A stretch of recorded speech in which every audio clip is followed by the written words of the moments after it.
प्रदूषण से इस समय पूरी दुनिया परेशान है। भारत में भी जैसे जैसे सर्दियां करीब आने लगती हैं, प्रदूषण की चादर साफ नजर आने लगती है। इसमें एक बड़ा हिस्सा वायु प्रदूषण का होता है। भारत दुनिया का तीसरा सबसे बड़ा देश है जो बड़े पैमाने पर जीवाश्म ईंधनों को निकालता है, और उसमें भी वो सबसे अधिक कोयला निकालता है। दुनिया के बड़े देश मांग कर रहे हैं कि कोयले का खनन कम किया जाना चाहिए।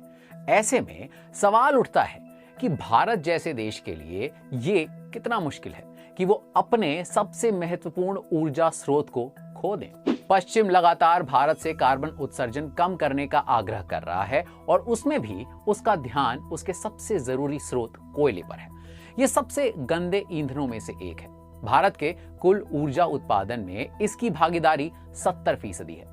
बुकिंग्स इंस्टीट्यूट की हालिया रिपोर्ट के अनुसार भारत के कोयला उद्योग से प्रत्यक्ष और अप्रत्यक्ष रूप से 40 लाख लोग जुड़े हुए हैं, जिन्हें इससे रोजगार मिलता है। भारत का अधिकतर कोयला भंडार कोयला बेल्ट कहे जाने वाले झारखंड, छत्तीसगढ़ और ओडिशा राज्यों में है। इन इलाकों में कोयला अर्थव्यवस्था का आधार है। यह स्थानीय समुदायों की लाइफलाइन भी है, जो कि भारत के सबसे गरीब लोगों में से एक है। बीते एक दशक में भारत की कोयले की खपत लगभग दोगुनी हो गई है। देश अच्छी गुणवत्ता का कोयला आयात कर रहा है, और उसकी योजना आने वाले सालों में कई दर्जन नई खदान खोलने की है। हालांकि आज भी एक औसत भारतीय ब्रिटेन या अमेरिका की तुलना में बेहद कम बिजली की खपत कर पाता है।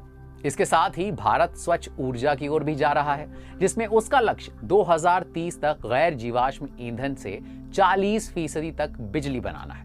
दिल्ली स्थित पर्यावरण के think tank council for energy, environment and water के अरुणाभ घोष कहते हैं कि देश ने इस दिशा में छलांग जरूर लगाई है। उन्होंने दिल्ली मेट्रो सिस्टम का उदाहरण देते हुए कहा कि इसका रोजाना का संचालन 60% सौर ऊर्जा पर निर्भर है।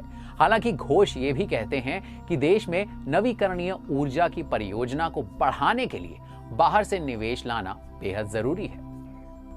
सवाल उठता है कि क्या इस दांव से दुनिया बचाई जा सकती है?